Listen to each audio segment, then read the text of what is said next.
निर्गुण का प्रोग्राम आप कराए हैं। दानापुर में श्राद्ध गाया जाए, चाहे भोजपुर क्षेत्र में हर कलाकार निर्गुण नहीं गाएगा, निर्गुण में उसको विदाई नहीं दिया जाता है। नहीं, इन निर्गुण का गुण 3 प्रकार के होते हैं, कौन कौन? सत्व, रज और तम। और तीनों गुणों से परे उसका नाम निर्गुण है। ये आत्मा के शांति खातिर निर्गुण गवावल जाला। दानापुर में जाए तो जौन दिन मरे लोग बहुत निर्गुण गवावे रख के। ऐसे हर कलाकार ने निर्गुण को गाया। हां, मैंने भी एक निर्गुण लिखा। क्या? खेलत में बाबा घरे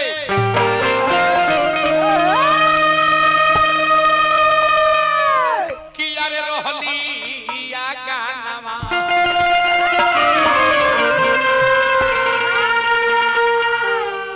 जहां हम लोग हैं इस नगरी का नाम नैहर है। नैहर के संधि विजेत नैहर जहां नहीं रहना है, कुछ दिन के बसेरा होता है उसका नाम नैहर होता है। आज जहां सब दिन रहे के पर नाम ससुरारी हो। सोना माता जी अपना ससुराल गईली, हम लोग नैहर में हैं, हम लोग भी ससुराल जाएंगे। समय के अनुसार सब कुछ चला जाएगा। तक खेलत में बाबा घरे अरे रोहनी गानवा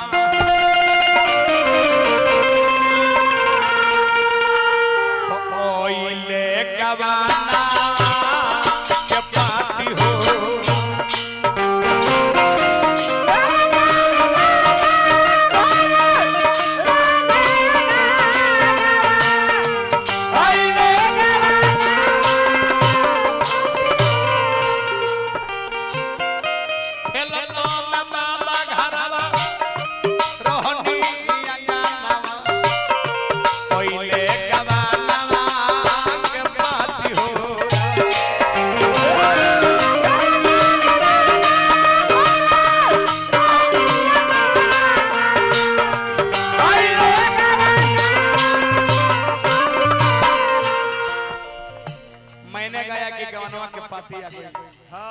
एकरा पहले ही भरत शर्मा एगो भाव सुंदर गईनी। भरत शर्मा का गईनी?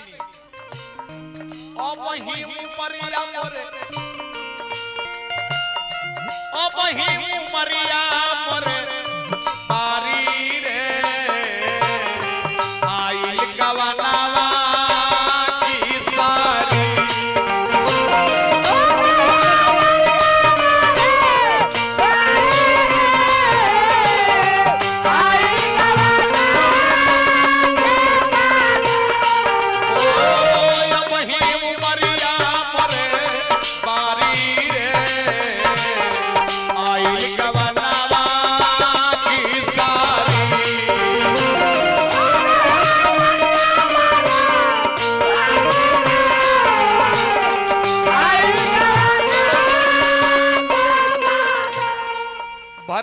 कहनी कि उमरिया बारी रहे गवनवा के सारी आ गई।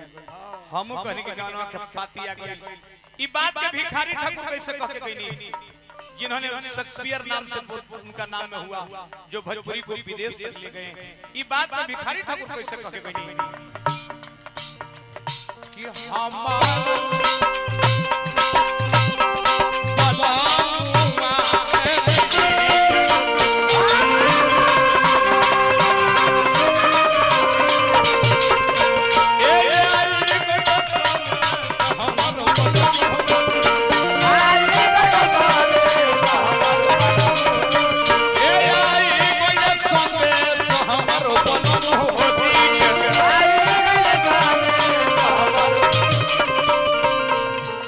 भिखारी ठाकुर कहनी कि हमर पलमुआ के संदेश आ। अब तो गावना जाइबू ए गोरिया गोरिया गोरिया गोरिया गोरिया दुआरा खड़ा सवारी बा कोई से गावना जाइबू ए गोरिया धूमिल चुनरिया तहरी अरे कोई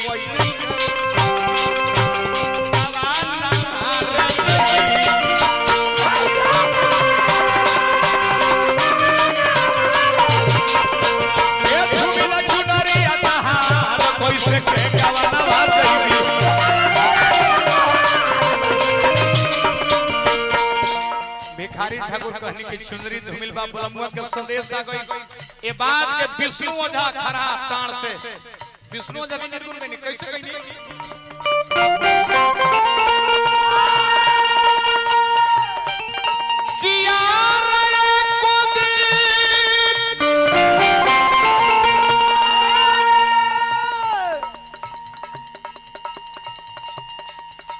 डॉक्टर जी ए निर्गुण के भाव ₹1,000 के पुरस्कार से पद प्रतिष्ठा अगना के भाग सोना माता के तुअरा के सुहाग बन रहे एक विष्णु झा आपके गांव के उन्होंने हर प्रकार निर्गुण को गाया आर नदी करती रे